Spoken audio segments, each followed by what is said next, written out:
Hello, my little babies. Welcome back to Friend Crush. I'm Amber Akilla, and this is a podcast where I talk about things and stuff with myself, with you, with my friends. Today's topic is going to be loving and accepting your skin suit, my relationship with my body image, how it's changed over time. Obviously I'm not a healthcare professional, so this is not advice. This is merely perspective and opinion, I guess, and my own personal experience and journey. So for me, I grew up in Australia, but I'm obviously ethnically Chinese, and so I was mostly exposed to Western beauty standards growing up. And I went to an all-girls school. It was mostly white in my cohort. So the body dysmorphia and eating disorder culture was rife. And when I was that age and for that time, there wasn't as much conversation around these sorts of issues. Not in the same amount of detail and with the same amount of nuance as it is now. It was very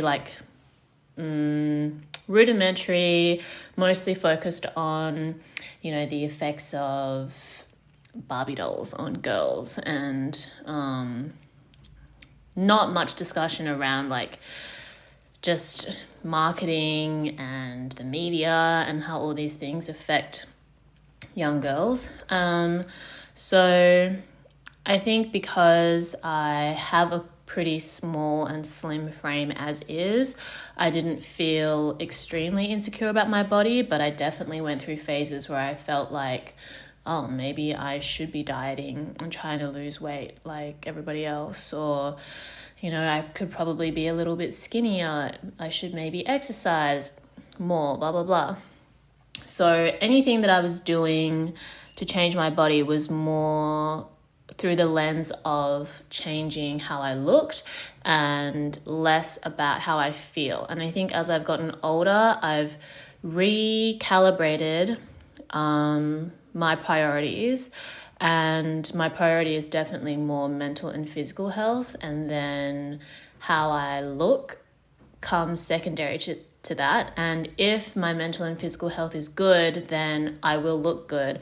That's the side effect. But purely focusing on just how I look at the expense of my physical and mental health is bad.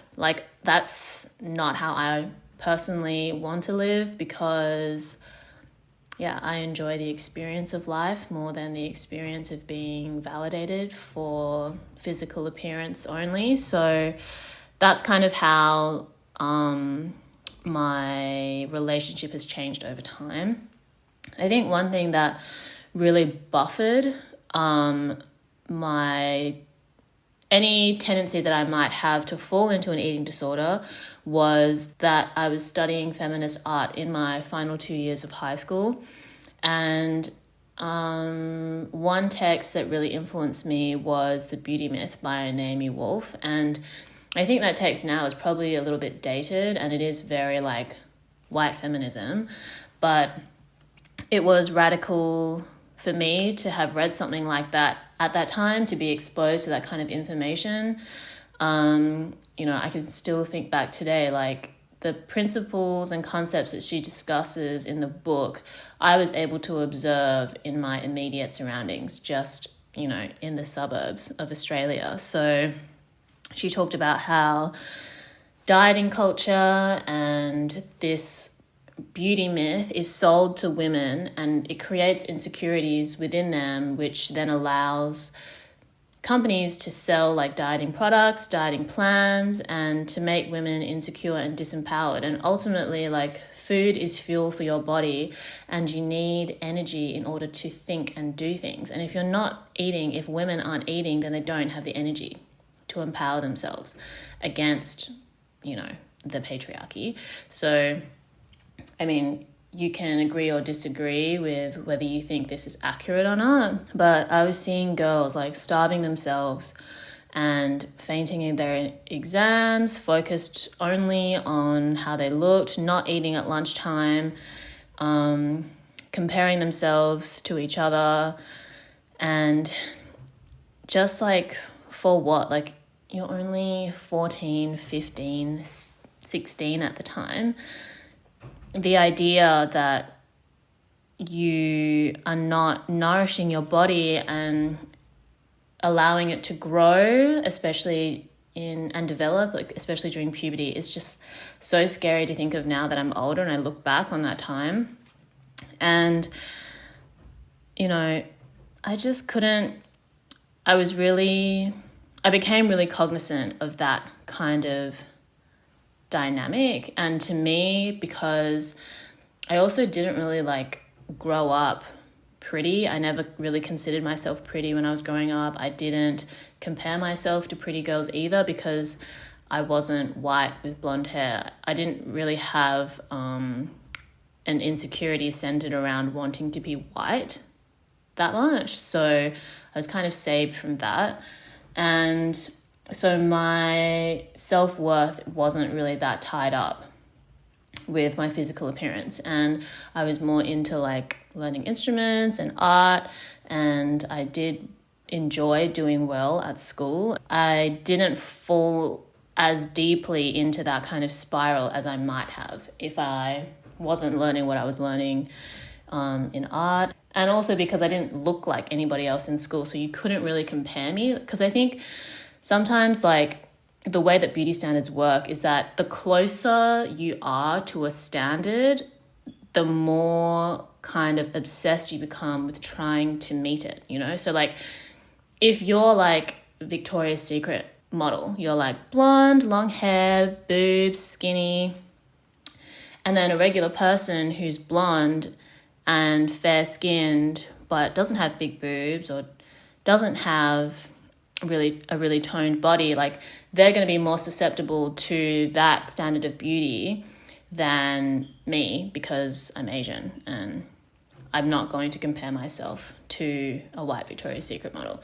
And I'm also not going to compare myself to an Asian Victoria's Secret model because I've seen like what it takes to be a Victoria's Secret model. Like you just go on YouTube and you watch their workout routines, their diets, how long it takes for them to prepare for just that one runway show. It's like, that's not feasible for a regular person, and I don't get paid enough to care that much about how I look. If I was getting a fat check, then maybe I would reconsider. So for me, like being able to empower myself with knowledge and understanding of how these industries work, how the people that have influence in these industries work and what they have to sacrifice or compromise or do in order to make money and be the influencers, I am more at peace with the decisions that I make as like a regular person, and I'm more realistic about what my standards for myself are instead of comparing them to images on a screen. Another thing that really stuck out to me from reading The Beauty Myth when I was in high school was that department stores use really bright lights in their beauty counter section because it highlights all of your flaws in your skin that you usually wouldn't see on a day-to-day basis if you're just looking in the mirror. So that way the salesperson can say, oh, like, see here, you have discoloration, maybe you should use this product. You could, help these freckles or these dark spots or whatever. Like, they're using this lighting to create awareness of quote unquote imperfections that you otherwise wouldn't notice, and other people probably wouldn't notice either. I mean, we've all had like a bad skin day and had a friend say like, oh, I didn't even notice, and when I say that to a friend, like I genuinely mean it. I mean, I don't know what other people do, but I'm honest.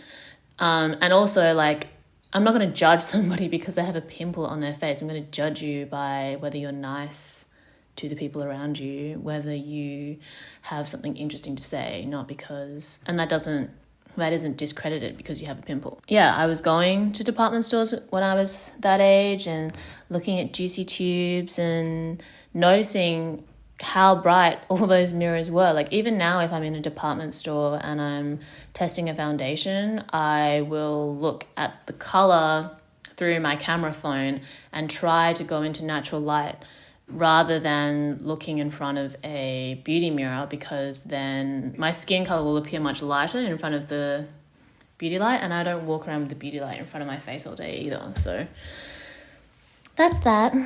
So then I guess in university, I probably started to become interested in how food affects the body, because I guess coming from like a Chinese household and learning basic principles about Chinese medicine, you kind of understand that, you know, if you eat certain foods, it's going to cause imbalance.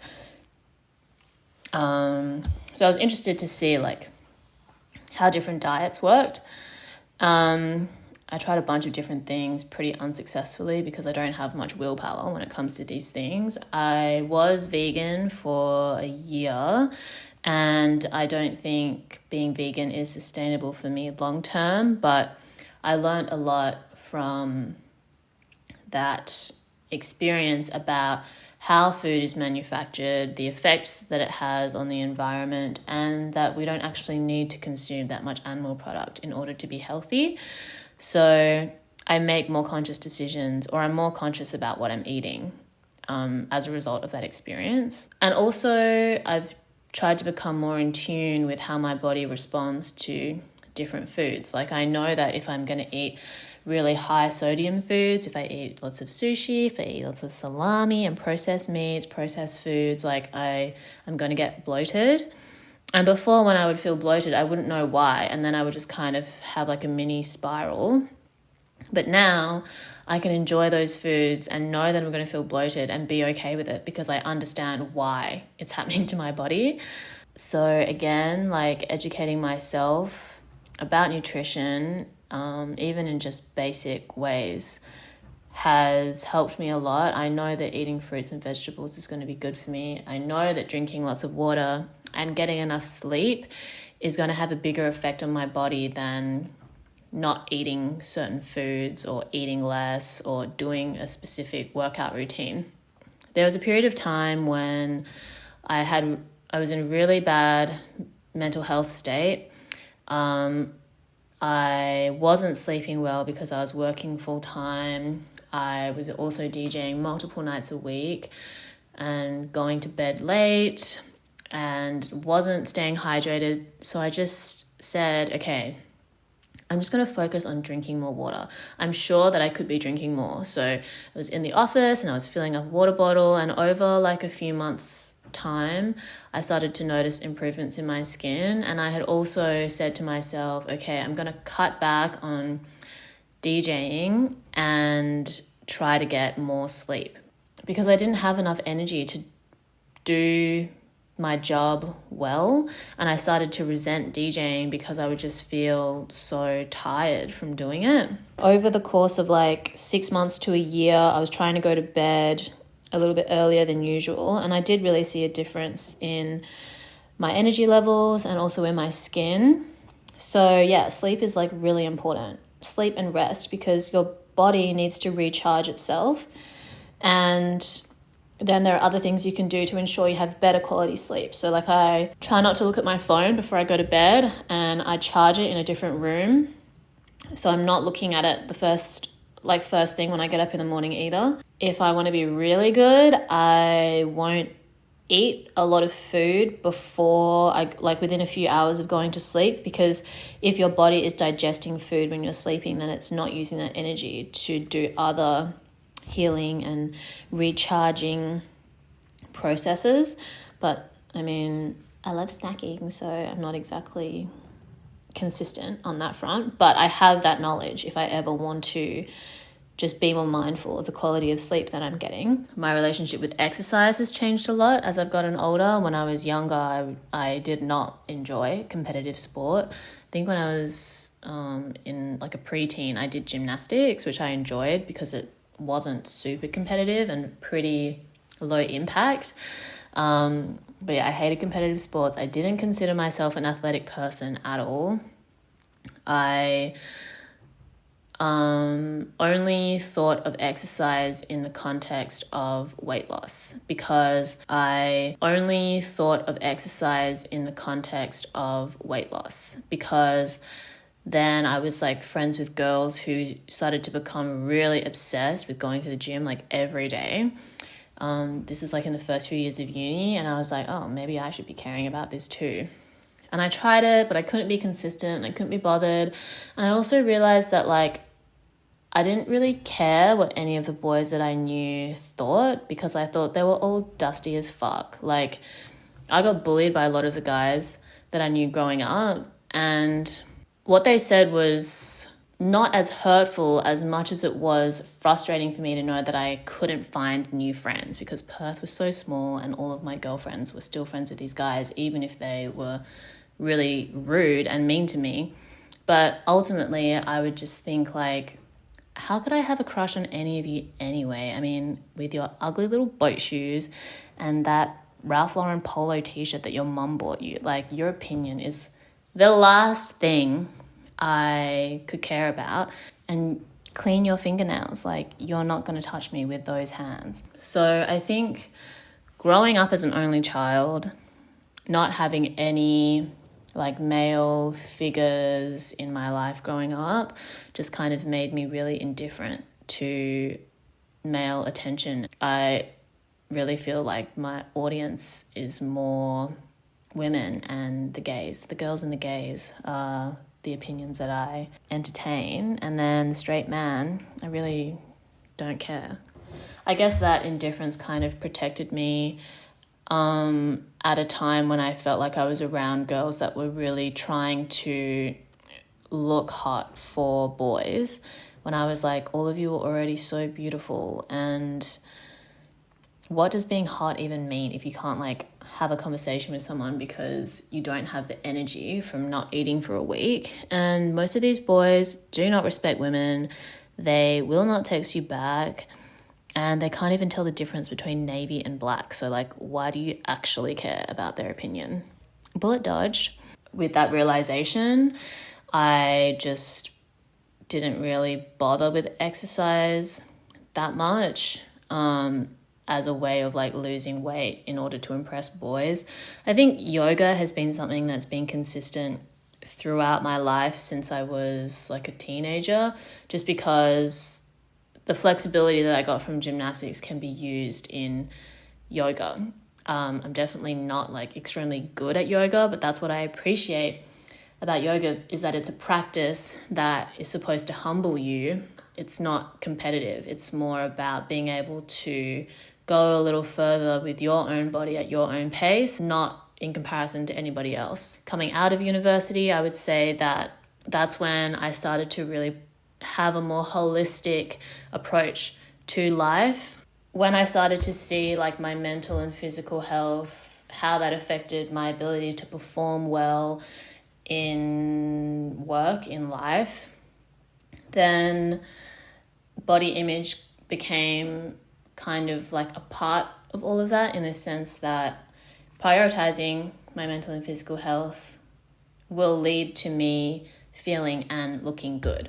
So looking good is not the priority, but feeling good is a priority. And I think beauty does come from within. I'm not going to judge people based on things that they didn't choose. I mean, I'm not out here to judge anyone, period. I'll make superficial jokes and whatever based on like an awareness of the ways that you can judge people, but I'm really not holding on to judgment when it comes to other people. And I think that in turn means that I'm less judgmental of myself, because a lot of the time when we are judging other people, it is a reflection of our own insecurities, and that kind of becomes like an endless cycle. So I don't take other people's comments on my body personally, because that's their own standard, you know? Like, if you're Asian and you visit your parents or your grandparents, we all expect to have our weight commented on. And I've never been told that like, oh, I look just right. It's either, oh, you look like you've gained weight, or you look like you've lost weight. So it's like I've accepted that it doesn't come from a malicious place. It's more like a cultural thing that's kind of tied to like periods of famine in Asian history, Chinese history. So I don't take it personally and I can just laugh it off. Who am I to live my life according to the standards of people that I see like only a few times a year, or to the standards of anybody around me? Like, once I figured out what was important to me, it was much easier to not care about what other people thought. And especially having knowledge about my own body is what empowers me and creates like a buffer to anything anyone has to say. You know, I'll take on constructive criticism, I'll take on helpful tips, but, you know, I'm not giving that much energy to people when it comes to what they have to say about how I look, because I just don't have the energy to care. I've become much more protective and selective about what I'm willing to use my brain power for, use my energy for. And I think more and more the opinions of others, especially people that I don't know that well, I could honestly care less. Yeah, that's not to say that I'm completely free from the beauty myth, but I'm more aware of how beauty marketing works and what I do and don't want to participate in, what is and isn't right for me. So in this moment, I am aware that hair removal for women was created by male razor companies to expand their market and sell more razors. There is no reason why you have to remove body hair, but I still choose to wax my legs using sugar wax because I like my legs feeling smooth. But I'm aware of why I'm doing that, not because I feel like I'm under pressure to do so. If somebody else wants to grow out their leg hair so it blows in the breeze, then more power to them. I'm not going to judge them for that at all. That's their own choice. For me, like, feminism and self-empowerment comes from knowledge and understanding, which then allows me to make more conscious and informed decisions, and giving other people the space to do that too. You know, everyone's at a different stage of their journey, so it's not up to me or anybody else to dictate that for them. I still enjoy makeup, but I also can appreciate myself without makeup too, and know that I'm not less worthy just because I'm not wearing makeup. Yeah, so I think being able to appreciate your body and come from a place of more body neutrality than body positivity. Body positivity is like loving your body and knowing that you're beautiful. And you don't have to feel beautiful at all times. And if you're coming from a place of self-loathing and a negative relationship with your body, it probably seems unrealistic to just suddenly love every part of your body. So recentering and being able to just practice gratitude and appreciation for the skin suit that you're in. To have an ongoing feeling of appreciation is, for me, more sustainable than to be in a constant state of self-love and adoration, you know? I like to think of it as like, you know, a steady hum in the background of my life, and not something that I have to be like yelling inside of my head at all times, like, love yourself, love yourself. It's like being able to appreciate and accept myself is more sustainable for me. And from a place of self-appreciation, I know that how I look is not my value as a person. You know, the things that are important to me are being a good friend, being able to have like a positive impact on the people that I interact with, or being able to avoid negative situations, or be able to resolve difficult situations, being able to learn about new things, being able to laugh and look at memes and make memes, being able to create things. Those are the things that are important to me, and I think speak more for who I am than just how I look. So in that way, like, I don't attach that much of my self-worth in my physical appearance. And I think decentering that is important. Even if you work in an industry where you will be capitalizing on your physical appearance, I kind of separate like my personal worth and my quote unquote commercial worth. So then that way it's like numbers on a scale, or numbers in how tall I am, in how many followers I have. That is my commercial value and not my self-worth. So if I want to be improving my commercial value, there are certain things that I can be doing, and it is a choice for me to pursue those things, and not something that I feel like I'm less than or like not a good person if I don't have, like coming from a place of acceptance means that if I wanted to make any improvements here and there or any changes, that I can do so in a more sustainable way. Like, I can love and accept the body that I'm in, but I want to be physically stronger, so when I walk up the stairs, I'm not running out of breath, or so I can carry my laptop and my books and equipment without my arms getting tired. So if I want to increase my strength, what can I do to do that? I went through this very small phase of thinking about getting a bigger butt because I'm literally built like a noodle, but I accept my body for how it is. But after doing research, it's like, okay, if you want to grow an ass, you need to lift really heavy weights and you need to go into calorie overload. And then I just decided that, you know what, I accept my butt for how it is, and I can't be bothered doing those things at the moment, and that's fine.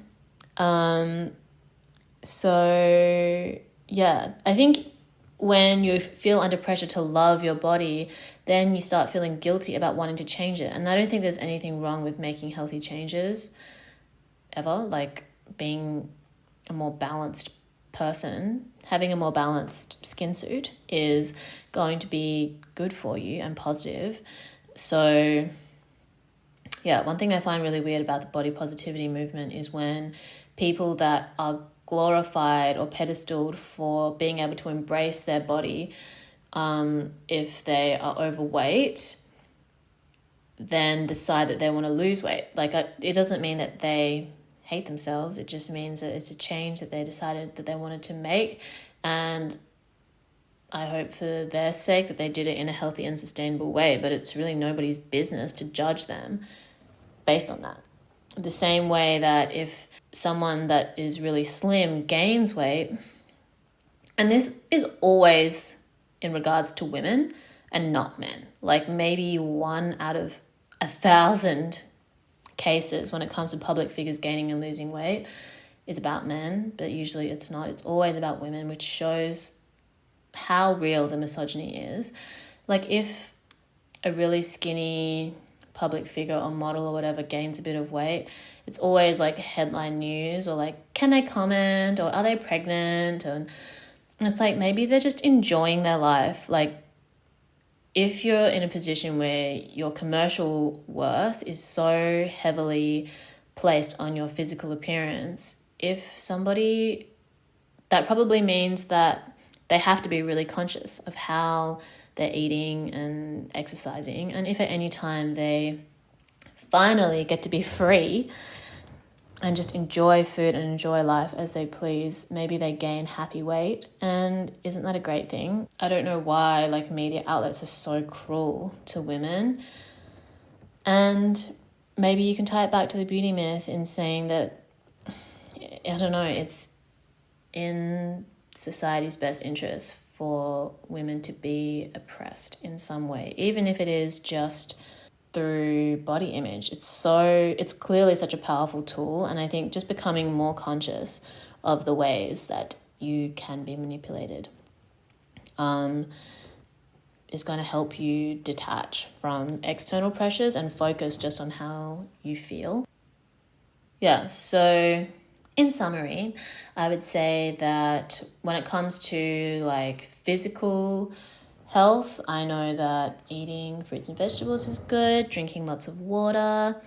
I only drink warm water because I'm a good Chinese girl, and according to Chinese medicine principles, eating and drinking things that are lower than your body temperature requires your body to use more energy to digest, which then takes away energy or qi from other parts of your bodily functions. So I try to eat and drink warm and room temperature things where possible.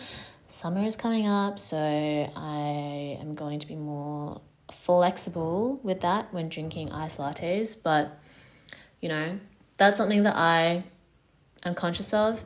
And then physical exercise, I try to just do a little bit more times of the week than not, I guess, at this stage, because I've had so much time off this year. So I've been able to kind of explore different types of exercise. I definitely prefer yoga, Pilates. Most of the time it's 20 to 30 minutes YouTube video and a stretch after. I'm not going for crazy runs or anything, because I want to be able to do it consistently. And if I'm pushing myself too hard, I know I'll just start to hate it and then give up. So that's kind of the balance that I found for now. Just a little bit, as many days of the week as I can, and not beating myself up if I don't do as much as I, hoped that I would. It's fine. Tomorrow is a new day. And then when it comes to mental health in regards to body image, I have never really been super invested in celebrity culture. So I wasn't following that many celebrities to begin with when I was on Instagram.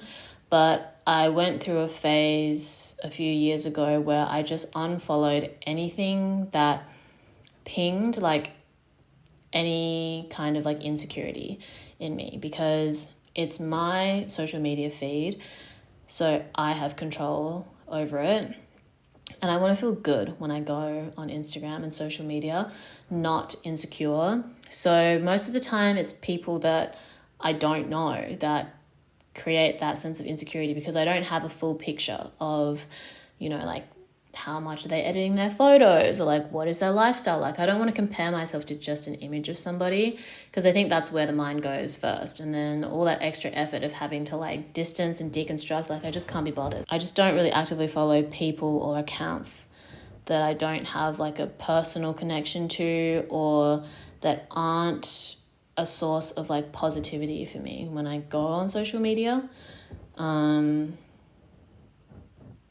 And yeah, I think just being mindful and appreciative of my body the way that it is, de-centering the importance of just physical appearance and prioritizing mental and physical well-being, and knowing that feeling good means looking good.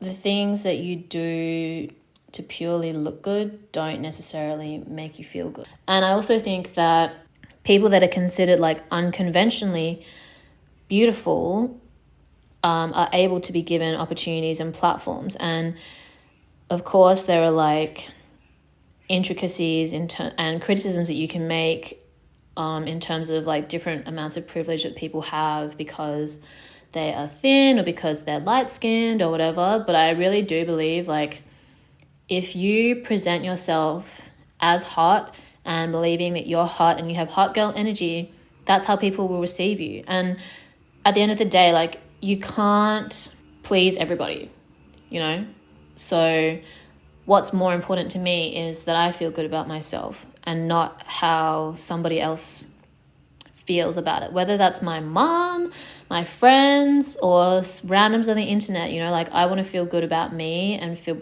feel confident about the decisions that I make, so that I don't have to defend them, because it's this is how I choose to present myself. If you have a problem with it, then that's your problem, honey, because I have no problems. That's kind of how my relationship with my body has changed over time. And I think Of course, there are moments where I have insecurity, but I just don't attach to those thoughts, like I can observe them while knowing that I don't need to be making choices because of them or feeling down about myself because of them either, and I don't need to be defined by those feelings and thoughts either. And I think also educating yourself on beauty marketing and how commercials are made has definitely, I think, educating myself on how the beauty industry works, how capitalism and consumerism works, means that I can be aware of all these systems and their goals, which is to sell stuff, and then make more conscious choices, because I don't expect the industry to change according to how I would like it to be. So I just try to adjust my consumption accordingly. And yeah, so I don't know, does that make any sense? Let's get into things that people have asked me. So one question that I got, which I don't know if this is related, but someone said, how do I feel happy and fun even when I'm not getting constant attention? That's a great question. I feel this as a Sagittarius and Leo rising. I always joke about how if I don't get attention, I'll die.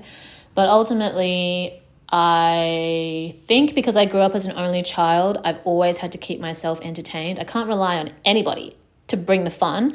I have to bring the fun myself. So I always feel happy and fun, even when I'm by myself, because I don't know, I just have a lot of personal jokes with myself. I think life is a little bit ridiculous. So I've created comedy out of my life. Even the fucked up things that have happened to me, I just look back and laugh. So, I think just trying to nurture hobbies and interests. I have many interests, from music, art, fashion, learning about how the world works. I explore all these things in my free time when I don't have any friends around, which at the moment is quite often. So yeah, I watch funny things on YouTube. I go on Twitter and follow really funny meme accounts. I think it's okay to, what else? If you want attention, then give yourself attention. You can put makeup on, look in the mirror, tell yourself you're a bad bitch.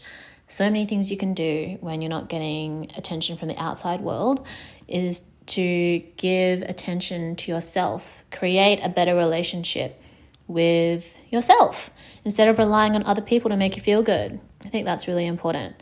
I had posted that question on my story and someone replied, I'm kind of in a throuple right now also, and somehow the extra love doesn't make me feel more loved. And yeah, I guess in any sort of relationship, it's important to have a good relationship with yourself, to know how to cultivate love within yourself in order to share love with others. I think we really play ourselves when we get into situations where we rely on somebody else to make us feel good, where we minimize our own needs in order to try to create space for somebody else. And that is clownery, love. So yeah, I don't think it matters how many people are part of a relationship. Nothing is going to be able to substitute learning how to nurture and love yourself. Nobody else can do that for you, So everything else is you being able to share and contribute to a relationship, but that is still outside of you, not within you. Does that make sense? What else have people said? I did have somebody ask me if I was affected by Asian beauty standards after moving to Shanghai or living in Shanghai. And like I said before, like I didn't grow up with Asian standards of beauty. My Chinese is not that good. I'm not native on any Chinese social media apps. And I think that Asian beauty standards are so extreme that I just don't have the energy or the capital to get my jaw shaved or like lighten my body skin or like get a nose job and like wear colored contacts and do crazy makeup every day. Like I just can't really be bothered. So I think that helps.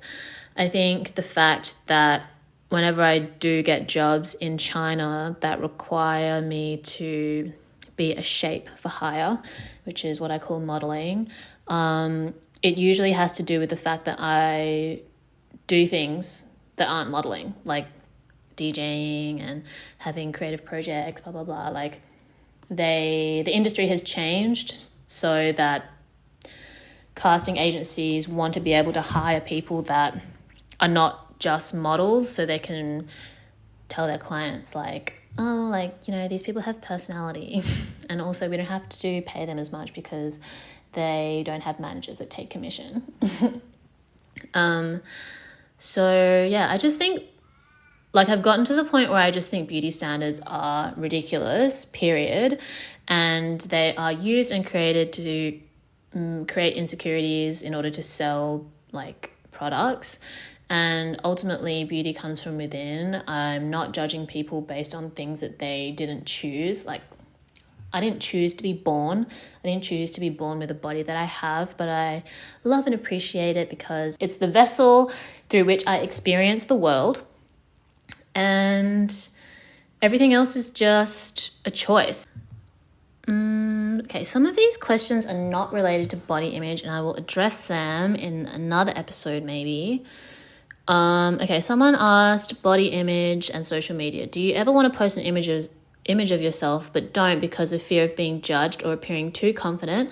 Something I wonder if other women experience. Okay, this is something that I have been thinking about recently because the misogyny is just so real out there. I hate the way that women are held to this impossible standard, and it's always like, oh, women can do what they want, your body, your choice. And then when women actually do present themselves as confident or loving themselves, suddenly everybody's like, shut the fuck up, bitch. So definitely something that I want to be able to lean into more because I've gotten more confident as I get older. And I look after myself, so I deserve to celebrate that in private or on social media if I choose. And I think it is tiring to have to build resistance to other people's opinions, but the more you do it and remain unbothered, the easier it will become. So yes, I think go for it. If you feel confident, then do what you got to do, honey. Just stay safe. Okay, so somebody said, in the context of self-love, how do you balance between self-awareness and self-obsession? I think kind of spread out my energy across like mental health, physical health, and appearance and all the other things in my life that I am dedicating time and energy to. It means that I'm not going to be prone to like self-obsession as much, maybe, because I'm trying to be aware of like different factors and how they interact together rather than just one thing, which is like physical appearance. What else? Okay, someone said, every time I look back at old pictures, I'm shocked because I wasn't as fat as I thought I was at the time. And this is so real. Like so many people have said this to me, like friends and otherwise. I've also seen people post about it on Twitter and stuff. And that's why I think body acceptance is so important, more so than like being like body positive, because you're not necessarily going to feel positive about your body at all times, but in each moment being able to accept your body for what it is instead of being in a place where you're like self-loathing or being really self-critical, because you're missing out on being able to experience life when you're being too self-conscious about how you look. So it really makes me sad to think that, you know, people look back on photos of themselves when they're younger and the first thing that they think of is like, wow, I remember how insecure I was at the time, and I really didn't have anything that I needed to be insecure about because I was cute as fuck. Yeah, I think other things... In what moments do you feel most confident / comfortable with your body / self? I don't feel the need to like prove to myself that I'm confident or comfortable. I just try to exist in a constant state of being comfortable with my body, if that makes sense. But of course, like there are times when I feel insecure. But like I said, I just don't try to attach to those thoughts and feelings. So I honestly couldn't even tell you when that is because I just let them float away into the distance so I can focus on whatever I'm doing at that moment. So yeah, that's kind of the gist of body image and loving your skin suit, appreciating the skin suit that you were born with. Anybody that is judging you just based on your appearance is silly. And as I have learned, a lot of people's criticisms like come from their own insecurities, and that's really not your problem. So don't really attach to that. Yeah, I hope that I provided some perspective, and hit me with any questions and comments after you've listened to this episode. Okay, so new segment is Obsession of the Week. My obsession of the week is sunscreen. So the more I learn about how the sun can cause aging, the more vigilant I am in wearing SPF. So I bought like 3 sunscreens from YesStyle because I saw that the amount of sunscreen you actually need to wear to be effective is like 2 fingers worth, like a teaspoon or a quarter teaspoon. And I just simply wasn't applying enough before. So I'm making sure that I have enough sunscreen, knowing that I need to use a decent amount each time I apply, and not feel like I'm rationing, so that I get enough sun protection, and then when I finish a tube I can immediately move on to another one. At this point it's like, am I more afraid of skin cancer or premature aging? Like, I value having healthy skin, so I am going to do what is necessary to protect it and prevent it from being damaged, so that I don't feel so susceptible to beauty standards and to doing cosmetic procedures when I don't necessarily have to. It's much cheaper to buy sunscreen and wear it every day than to not wear sunscreen and then have to get Botox. Personally, that's the approach I'm taking. So yeah, I'm really into SPF at the moment. Apparently SPF 30 or SPF 50 is best. The one that I'm using now is SPF 50. So yeah, obsession of the week is sunscreen. And this week's content crush. So this segment is going to be me talking about anything that I've seen or read that has had some sort of impact on me. And one thing that I read... so I've been using Blinkist, the app. It's like a subscription, and it has like summaries of different books. So you can kind of like get the gist of a book without having to read the whole thing and then decide whether you want to read it all. This is an excerpt from, is it like Stephen Covey and 7 Habits of Highly Effective People or something. So 2020 has given me time to really revisit a lot of the things that I used to read in terms of like spirituality and like how you approach and deal with life, and also discover like new perspectives. So I think I read this book when I was younger, but it was so long ago, like I can't even remember. But this one excerpt really resonated with me. So they're talking about proactive people and reactive people. And in order to be like effective, you want to become like a proactive person. So another way to understand the difference between the two attitudes is to imagine two concentric circles. The outer circle is your circle of concern, representing all the things you're concerned about, ranging from the electricity bill to the threat of nuclear war. Inside this circle is the smaller circle of influence, which represents all the things you can actually do something about. Proactive people focus on their circles of influence, choosing to work on the things within their control, and this results in the expansion of their circles of influence. Meanwhile, reactive people focus on their circles of concern, fretting over things they can't alter. This results in their circle of influence shrinking. So this is something that I think is really important moving forward from this nightmare of a year. A lot of social issues have come to the forefront as a result of the pandemic, as a result of just general social unrest and just like the things that we have been seeing in the news and everything. It's really interesting to just see how people are like just waking up to the injustices of the world. Like, I don't know, capitalism has been well and truly in full force for a long time. So yeah, being on the internet can be really overwhelming. Reading the news and watching the news can be really overwhelming. And it is really easy to feel so helpless and to feel like you need to be doing something at all times for these causes. But it's also important to be realistic about what you can actually do.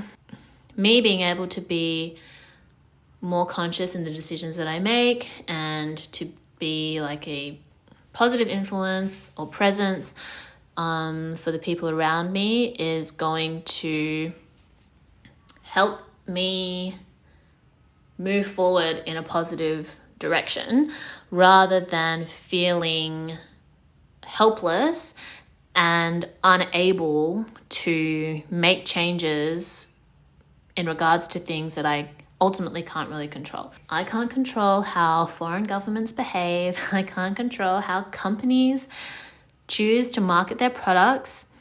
I can't control, like, I don't know, the weather. I can't control how other people behave, whether it's my friend or whether it's a random person on the street. So being able to expand your circle of influence, I think, is a really good concept. In the same way that, you know, the way that you approach this is also like how I approach my relationship with my body. Like, I focus on things that I can control. I can change the amount of water I drink, the vegetables that I eat, the amount of sleep that I get, the content that I consume, rather than trying to like change the beauty industry, trying to change capitalism, trying to change how other people treat their body or what they do to their body. I can only focus on what I can control, and that's the energy that I'm going to keep moving forward. So yeah, I liked that excerpt because I think it is always important to recenter, an ongoing theme in my life, and most likely in this podcast is being able to stay present or being able to bring yourself back into the present moment when you feel like you're just kind of floating away a little bit. But yeah, so that's today's episode. I hope you enjoyed. Thank you for listening. You can follow me on Instagram at Akilla, at friend.crush. And I'll speak to you soon. Stay hydrated. Ciao.